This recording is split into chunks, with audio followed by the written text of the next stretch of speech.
So that's a yes. The point being, the Fed seems focused, incredibly focused, on getting Congress to do something and doing it sooner rather than later. One more thing about all three of those people, they each said some variation of this. This is Raphael Bostic here yesterday.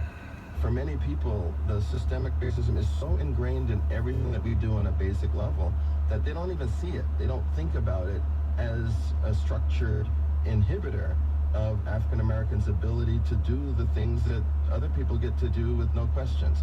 And I think what's changed is that people are seeing things happen that are getting them to think, well, maybe things are different for African Americans.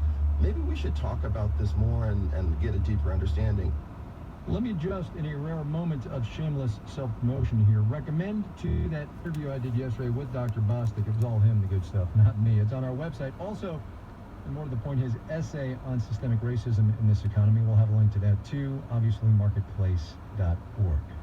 All right, so as promised, what the Fed is doing, and it is doing a lot. Among the latest, the central bank started buying corporate bonds today. That is not new. It was announced a couple of months ago, but it's a big deal as the Fed does what it can to backstop companies and their employees. Marketplace's Nancy Marshall-Genzer explains how it's going to work.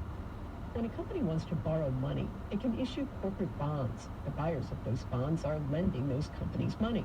Now the Fed is going to buy a broad cross-section of corporate bonds if they meet certain standards. They must have been rated as investment grade, that is less risky, as of March, before the coronavirus lockdown started. Christopher Whalen is chair of Whalen Global Advisors. You know, the Fed is trying to be helpful because they are really uncertain about what's going to happen later this year. Whalen says the Fed wants to be sure companies have all the money they need to weather the pandemic.